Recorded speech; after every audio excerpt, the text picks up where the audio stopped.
Good morning, everybody. Welcome to Sales Chatter, the podcast where we try to get 10,000 reps to hit a million GP. I'm your co host, Ryan Mohammed. With me is the amazing president and CEO of RGTX Logistics Solutions, my main man, Jeff Dickinson. How you doing this morning, brother? Good, my man. How about you? Did you have a good weekend? I had, with those NFL games, those wild card games, whoo, I went to bed in the third of the Jacksonville game. That's nuts, And then I woke up in the morning, and I was like, what the hell? Like, why? Why did I miss this? I feel like NFL. I'm a big basketball fan, but when right? you watch basketball, you really only got to really watch like the last 5 minutes because like you don't have to watch the whole game. It's really not that important. But the NFL, like it's crazy. Even though you do have to watch the last 5 minutes of the NFL, seeing Yep. everything lead up to it was awesome. But what was your weekend like?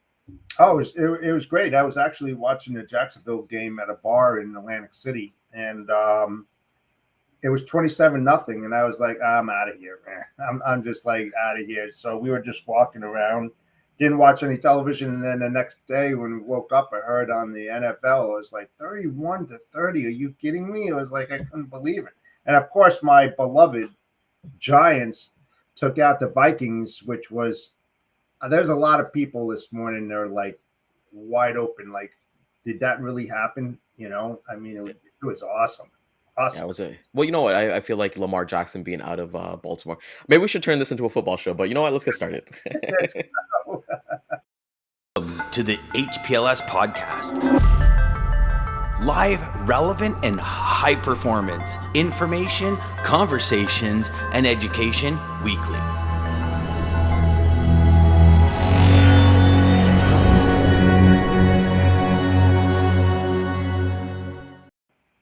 Yeah, we should definitely turn this to like Monday morning quarterback. Maybe get some more viewership and see how it's going. I didn't catch. Do you know? Maybe I'll Google it after. But who won the? I think the Ravens played last night.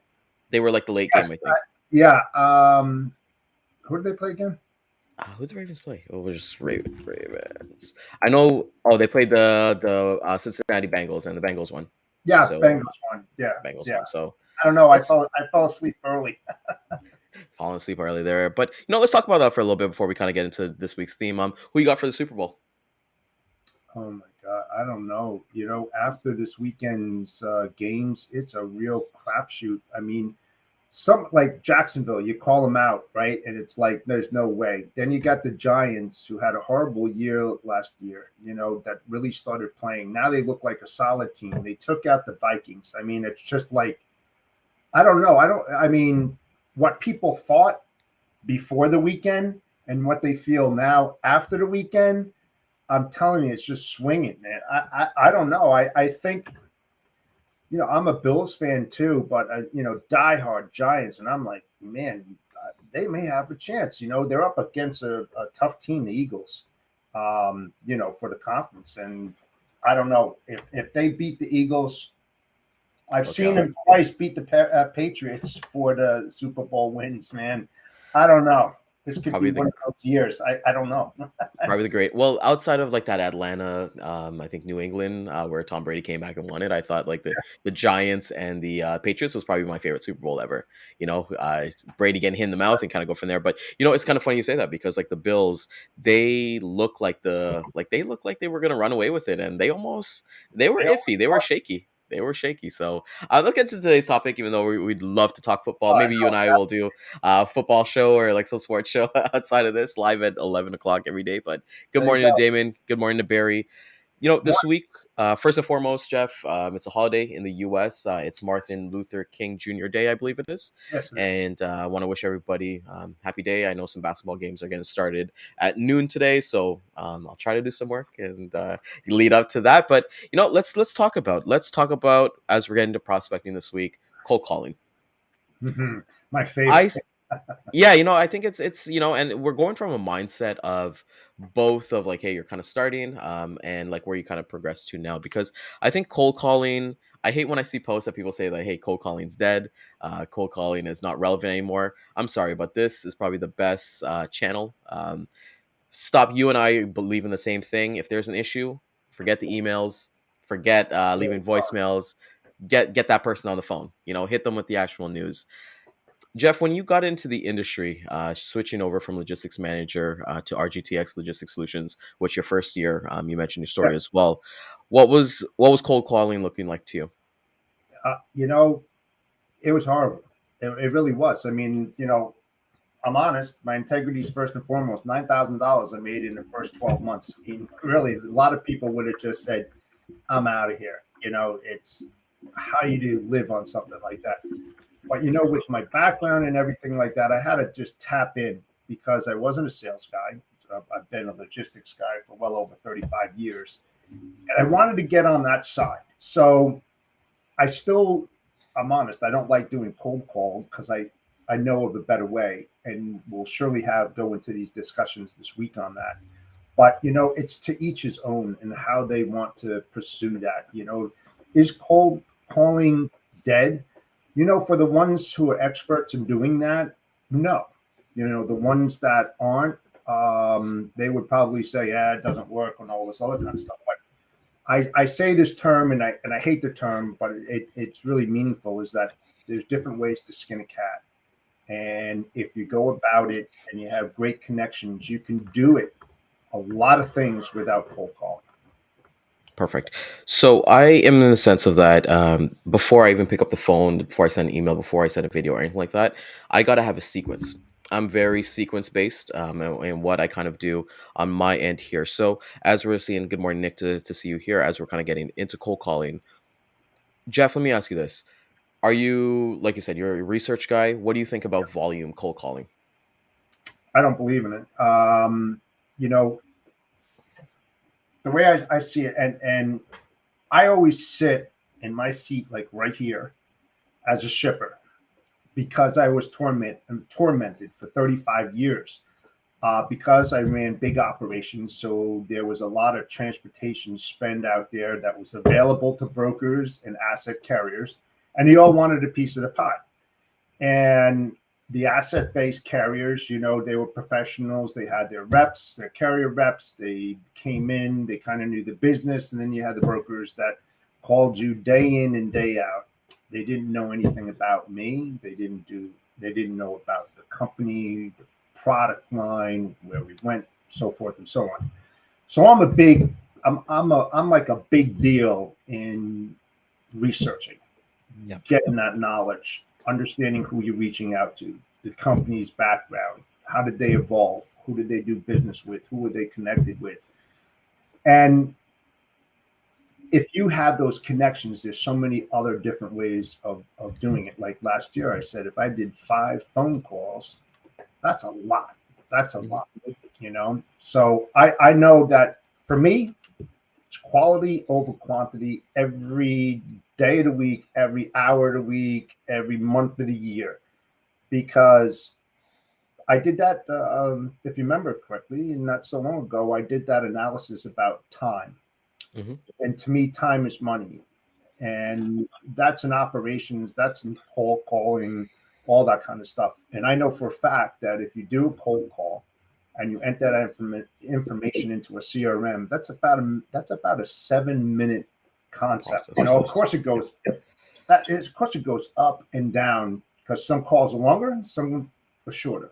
But So here's the way that I utilize cold calls in my prospecting. I do it a little bit the opposite. Every time I make a cold call, Jeff, my intention of, and I feel like you should have an intention of every cold call. My intention of every cold call is to book a meeting, to book a scheduled meeting, and that's where I get my research. So I will always make my cold calls, whether it be whatever the amount and number is, but I'm not doing research before I make the cold call to book the meeting. I'll only do research when I'm booking that when we have a scheduled meeting in our calendars. So we know Jeff knows as a logistics manager, he's got a call with Ryan for 30 minutes on Thursday at 2 p.m. That's where we're going to get into our actual discovery. And the reason why I've done, I have to ask you, I have to interrupt you. of course. How are you going to make me interested to take that half an hour call? Because Of course. sitting in that shipper's seat in a high volume logistics operation, I know I don't have that much time. And I've spoken to many people here that will agree with me wholeheartedly that it has to be something that's special, especially if you get like over 30 calls a day from Yep. brokers. It has to be special. So So that's where for me, Jeff, is that's where my personality kind of shines. I'll do a little bit of research on the person exactly. So let's say, hey, if I'm gonna go talk to Jeff, let me go take a look at his LinkedIn. Let me take at his socials. I always kind of say, like you always say, there's always one way to skin the cat. Everybody yeah, knows I'm a dog guy. So if I see a dog, like that's kind of like bait for me. So I'll have that human to human conversation, just like, and mind you, my first calls, those to book a meeting is less than 30 seconds.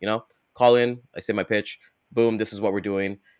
Are you interested? Yes or no. I'm about low friction, so it's not forceful. Because Jeff, when I worked at my first job, we weren't told that. We were told get the prospect on the phone, and then riley off a whole bunch of questions like your discovery call. I'm not about that. Forget that. That doesn't work for me. So I'm saying, I'll agree with you with that. yeah, yeah, exactly. So with that being said, and Nick kind of brings here, I've done okay. So there's two types of research, right? Research in terms of I got to know who I'm talking to and what company I'm going after, but I'm Sure. not looking at like their DCs. I obviously know what they ship, but I don't know their volume. I'm not doing that stuff. I'm not looking into the news.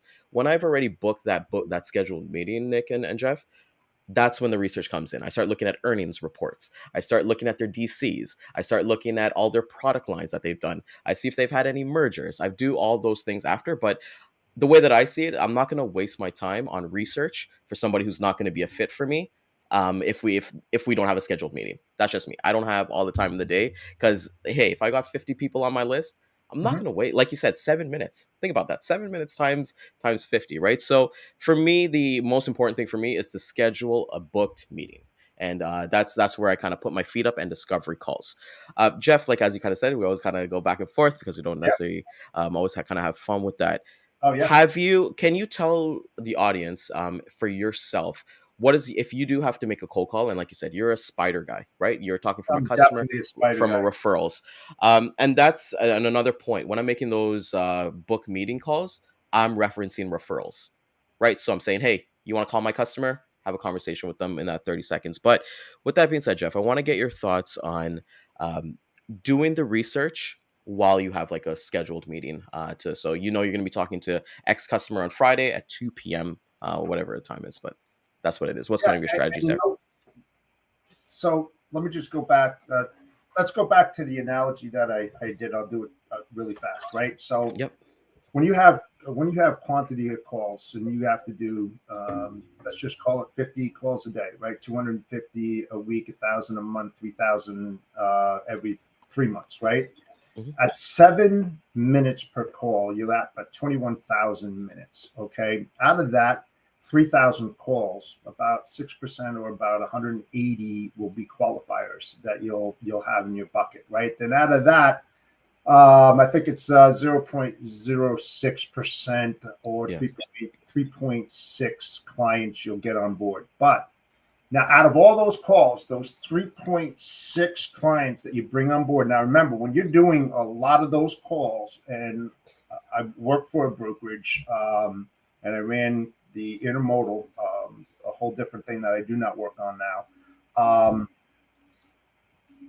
It's a lot of pressure to do that, and you're looking for 500K to a million, somewhere in that range. Some people look at that 100,000. So you figure if you're going after that 500K to a million and there's 3.6 customers, right, that you bring on board, the tops that you're going to make out of them, if you get all of their business, is 1.5 million to 3 point something million Hmm. every 3 months, right?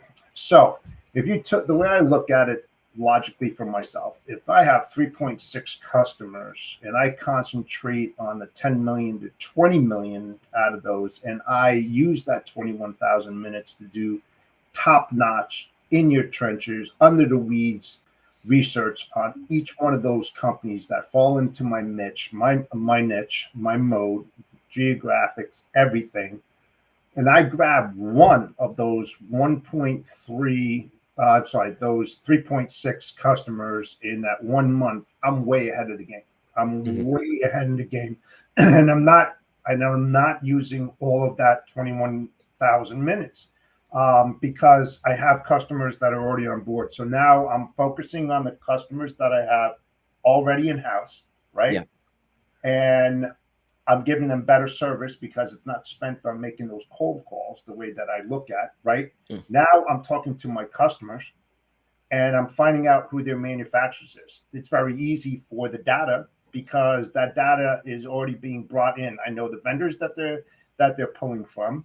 All right. I know how many do a week, a month, or whatever. So it's very easy to talk smack with one of their suppliers and manufacturers, raw material, whatever. And now you have a name, Bob. And now you know Sally, who's one of the manufacturers. I can reach out to Sally and I can say, Bob highly recommended me.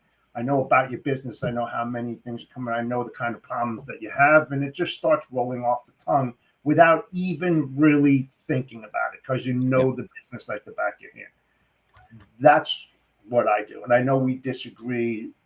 So I think disagree. Let's put it this way. We could talk football all day. We're good friends. And here's what I actually want to shed a light on this, Jeff, that because I was reading some content on the weekend, and everyone's about like hustle culture and everything like that. So I feel like everybody who's watching needs to understand as well. Like you have two types of logistics. Let's call them freight brokers, right? You got the cradle to the grave guys. They're the guys who do everything, and then you have guys like myself, where I'm a seller. I sell, and then I have a team behind me that manages the accounts, manages everything for me. So I think our mindsets are a little bit different because I'm just a seller. I'm not wasting time in my CRM. I'm just here to really sell and continue to bring on new business. I talk to my customers 2-3 times a week, make sure everything is good, all that stuff, but they're not dealing with me on a day-to-day basis. And mind you, my customers are not dealing with my team on daily. It's usually you got your logistics manager, but then you got your load planners. Your load planners are going to be dealing with your ops team, right? And you kind of go from there. So you're handing it off.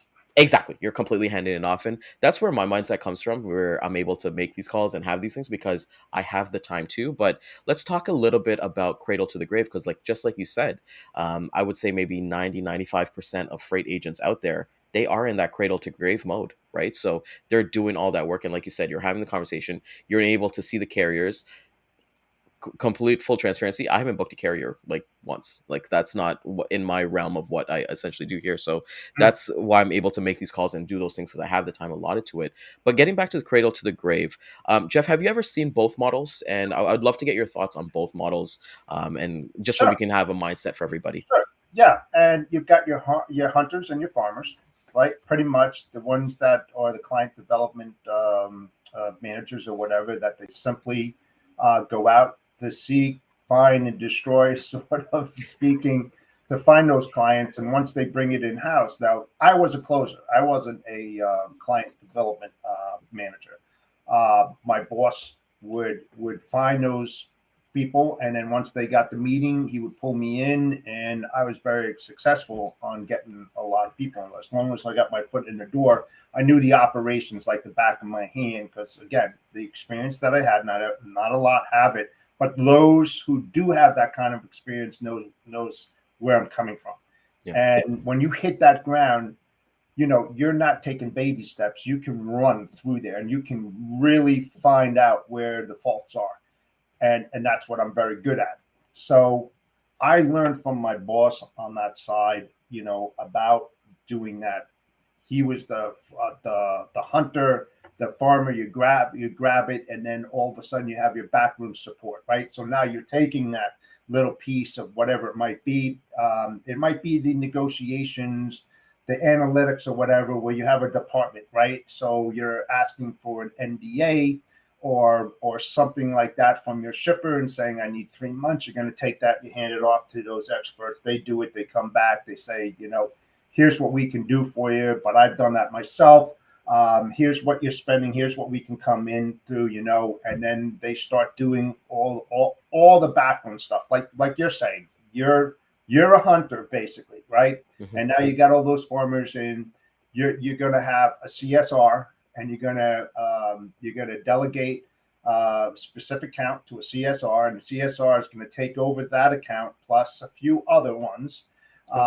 So they'll manage maybe five accounts a day or whatever, doing the track and trace and all of that kind of stuff. Then you got your freight bill payment, and you got that department. So there's just so many different touch points in the operation. And then you've got your single guys like myself. I got good backroom support. I have a partner and stuff like that. So we kind of switch it up. But I'm a trench guy. I love getting in there. I like seeing those problems. I do the booking. I talk to my carriers and everything because I've done that for a long time. I enjoy that collaboration. So those are the two different kinds of situations. I don't think I'm far off on that. I mean, 'cause No, no, that's you're perfect. You're exactly like that, and I feel like that's what like that's where our understanding this week is going to be amazing because we're having like you said, I'm a hunter slash closer. You're basically all of it. You're the all around thing, and you know what? I did do that. Like the first job I had, and I'll go into a quick story while we get it back to it. But the reason why I switched to the second company to get like an ops support was that I went to so I was cradle to the grave. I was managing a 50K GP book every month just by myself, and I had one logistics operations person, but it was really me doing 90% of it because I want to control everything to kind of make sure.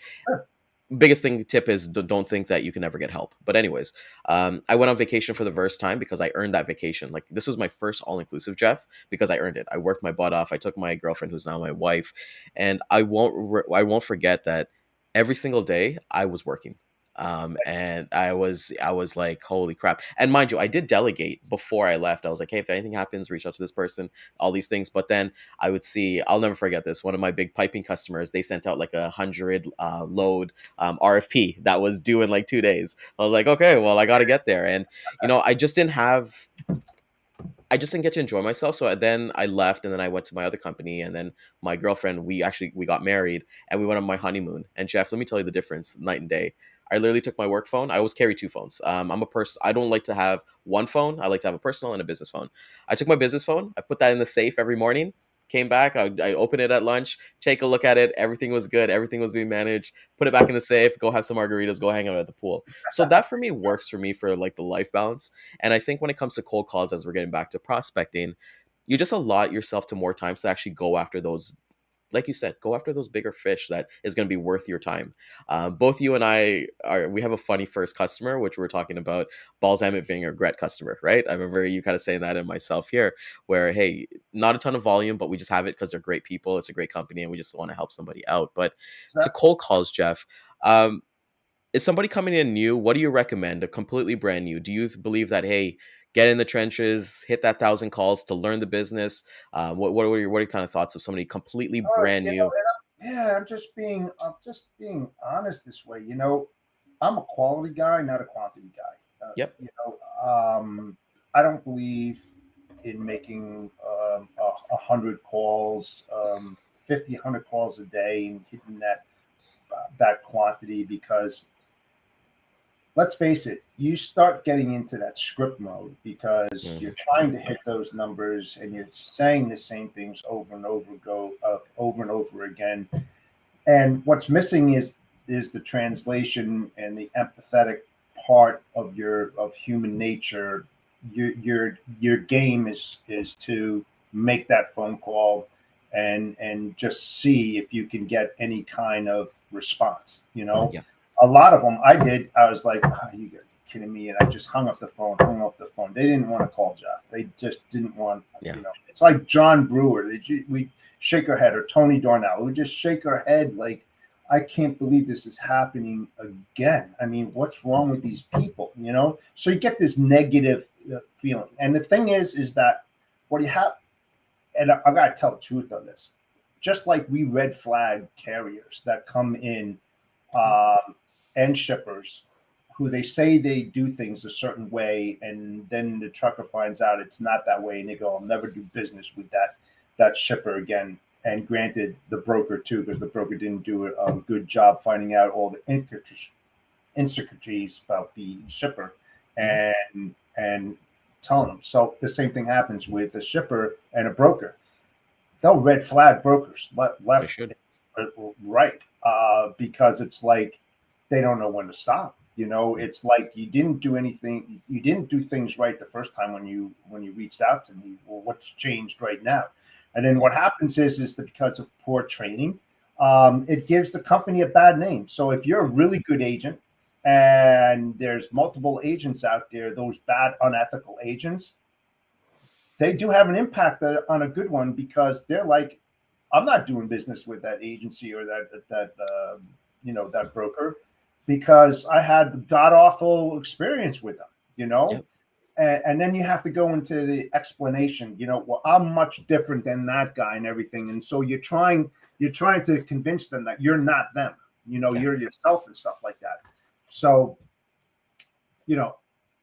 I don't. I'm being honest. It's tough. I don't believe in going out there and hammering the phone calls. I think, like I keep on saying, there's a different way to skin that cat, and be very successful and have that work-life balance and still make a ton of money, without raking your clients over the coals. 100%. And that's the thing, because I've spoken to many shippers before where they'll get calls from like the same company like 2-3 times a day. My mindset, Jeff, when I'm making cold calls, I'm only a one call every 48 hours kind of guy, but it's not a phone call. It'll be like a call, 48 hours. I'll send an email, I'll send a video, different things. But I give that 48 hours because I want to hit 10 to 12 touches in 30 days. And that's what worked for me. But I've never had a customer saying, hey, you're messaging me too much or you're annoying or leave me the hell alone. It's just respecting their time. Like you said, a logistics manager is busy with their day of. They're probably sitting at their desk, grabbing lunch, drinking their coffee really quick before they go into their next meeting, or they got to go to the dock, or they got to do something. So if they accidentally pick up, and maybe they're expecting somebody else, maybe they're expecting their other carrier to give them a update, and they just pick up the phone and it's just a freight broker like calling them for there. But it's just genuinely having conversations. I love that when you're talking about get rid of the scripts. I hate scripts. Never do a script. I'm only scripted for the first line I say when I call somebody before I book that meeting. Other than that, it's pretty straightforward from there. But get rid of the scripts. Be authentic. Be yourself. Especially when it comes to prospecting, cold calling. Because Jeff, you probably agree with me on this. If you're making a cold call and somebody picks up, you only got one chance. You got one chance only. You can. That you really do, and you know why you don't use the script? Because it basically tells them, they know it's all monotone. There's no real feeling. There's no feeling behind it. It's just a really bad impression. I mean, it really is. It's like, it's not real. It's not real. It's not authentic. Don't use the script. Be yourself. If you have the experience that's needed to take care of that customer, you don't need a script, because you've got it in back. You don't have to try to convince them, because you already got it convinced in yourself. You can rattle that off your tongue like that, because you know your business. You don't have to. And then it's in this business, even if you're a manager, managing your troops or whatever, you have to be like a psychologist. You're managing many different personalities. No two people are the same. You have to be a chameleon type, because you have to shed your skin and be very adaptability and be adaptable. And you have to be a great listener. Less talk, more listening, and then be able to attack when you hear those right trigger mechanisms that's coming from that prospect or whoever you're talking. Because if you know your stuff and you're staying in your lane and following that path, it's going to be easy. It really will be easy. You don't have to convince them, because you're talking his language or her language. It's the most important thing in sales, is getting on their wavelength. So there's a mutual understanding. You might not be doing business that day, but I can assure you, if you touch base and you're on the same page, they'll ask for another meeting when they have time. And when I do it, if I do it, I'm working on your schedule. Tell me when you're available. Send me an email. I won't call you. I'm not going to bug you. Exactly. And I think like you for me, it's like playing the long game, Jeff, instead of going for that short game. I know that for me, it's like, hey, do you have freight? I don't talk freight on that booking discovery call. It's like, no, there's no need to, because anybody can do it, right? So I'm big on like playing the long game. I don't ask for an RFP. I don't ask for anything. I'm just, hey, when can I get some time, some unsolicited time? And Nick's bringing some amazing points here. Like, you want to make them remember your name in the right way. So for me, you and I are kind of like the same. We're good people. We're people who can like have conversations with people, right? So for me, I use humor a lot. I like to be myself and let them remember that way, right? And if it's not gonna be a fit, and Nick kind of brings up a point here when he's saying, hey, you wouldn't use a script when you try talking to a girl that you like. You like them as much as you do. If you're forceful, you'll never go on a date. And it's true, right? You got to look at it fast. That is true. But let me put it in perspective. I've never met Nick before, or Cameron, or yourself, right? but we've spoken, we've had text messages on LinkedIn and everything. If I went to an event, Nick Romer, he owns this, and go like that. No, you'd be like, hey, Nick, man, what's happening? Be yourself, damn it. I mean, it's so easy. That's the relationship building. You don't have to pretend to be somebody that you're not. If you know that face and you've spoken to them, whether it's DMs or conversing on LinkedIn, you're going to go up. Hey, Nick, I'm Jeff, man. We've spoken. Glad to meet you. That's the way you do it on the phone. You don't have to fake it to make it. Just be you. The way that you would do it to someone you've never met before, that you're in an event. Like if you walk into a booth, how are you going to start that conversation? Hey, I've seen those products out there. That's it. That's selling right there. You're selling yourself. You're acknowledging a product. You're talking about them. You ask them about their personal life, and you just roll it. You don't have to really try. The only problem you would have is if you're an introvert, you're going to fail, man.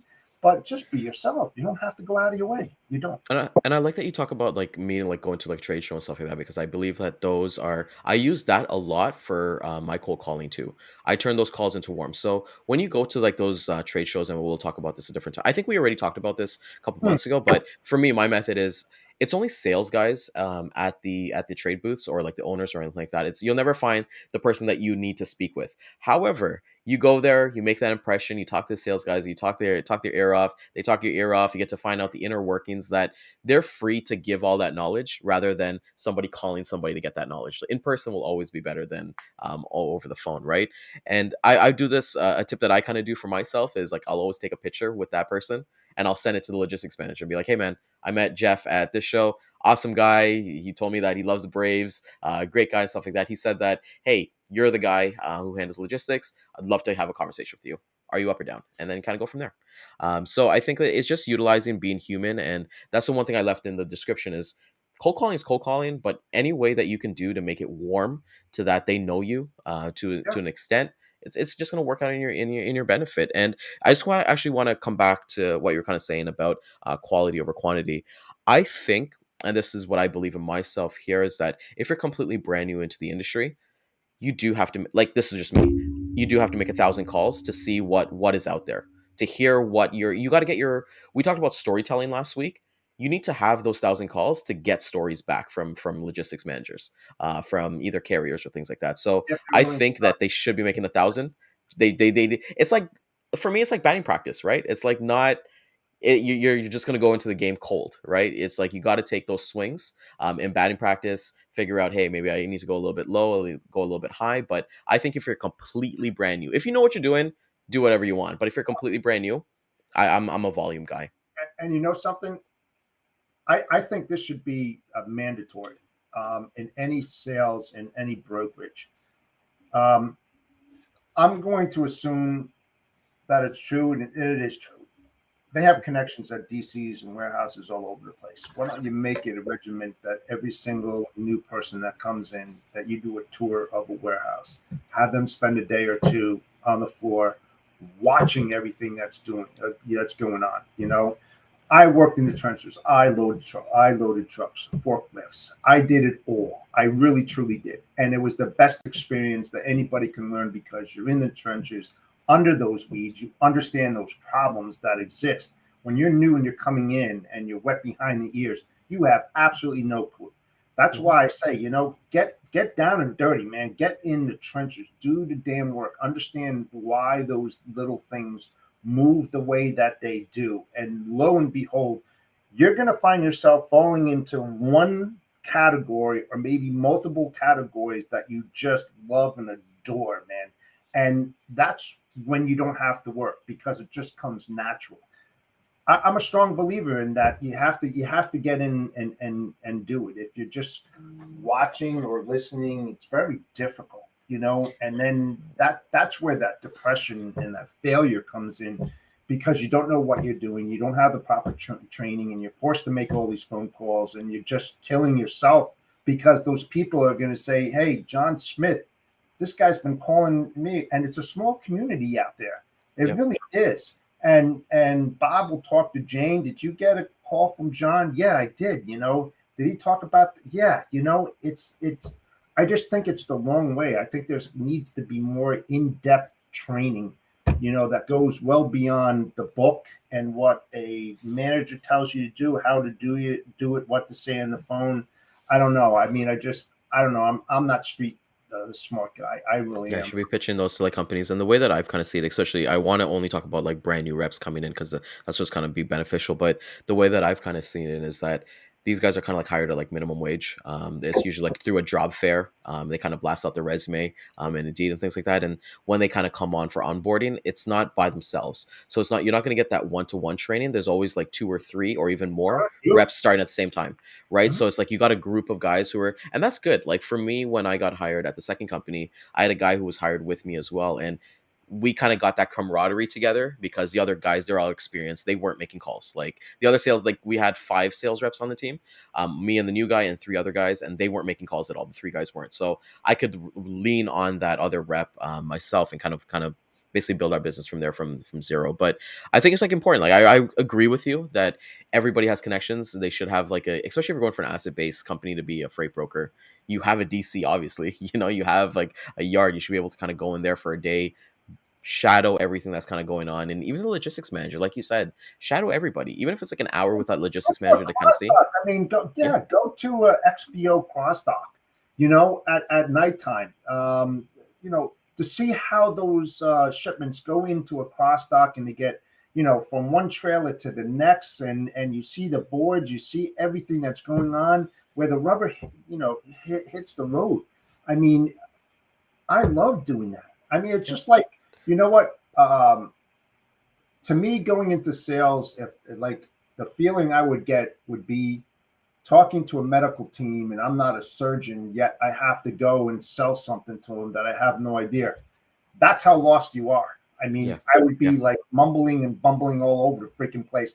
That's what these kids are feeling. You have to Yep. have that empathetic feeling for them, because it's going to destroy them. They feel like crap when they They leave. feel like crap, and the mute button on their like phone is like their best friend. Like, hey, put them on mute. Hey, Joey, what's this guy saying? This and this and this and things like that. But coming back to it, I think what we do need to understand, especially when you're making cold calls out there, is that this industry, Jeff, is a relationship based industry. This is not a one time sale. Like I feel like strategies are different. Like let's say I was to sell you a cell phone, my strategy would be different. I'd be all about volume, getting everybody because hey, if I call 100 people and 10 people say yes, that 10 people is adding to my paycheck, and that's a one-time sale. But you got to remember, in logistics, it's a customer relationship service, right? It's not a one-off. You're not going to get one shipment and be like, woohoo, I won the race. Right? So it's continuously kind of going from there and playing the long game from there. As we're getting, oh wow, we've been talking for a while. This is going to be a good week. This is going to be Yeah, fun.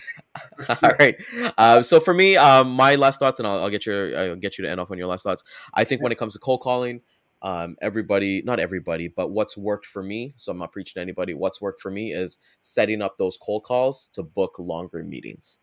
You're basically kind of an appointment booker at that point. You relate to them, figure out what they kind of do, who they are as a person, but don't do the research until you have that booked meeting, and then you kind of go there. My rule of thumb, Jeff, is to have 3 to 5 booked meetings a day, scheduled.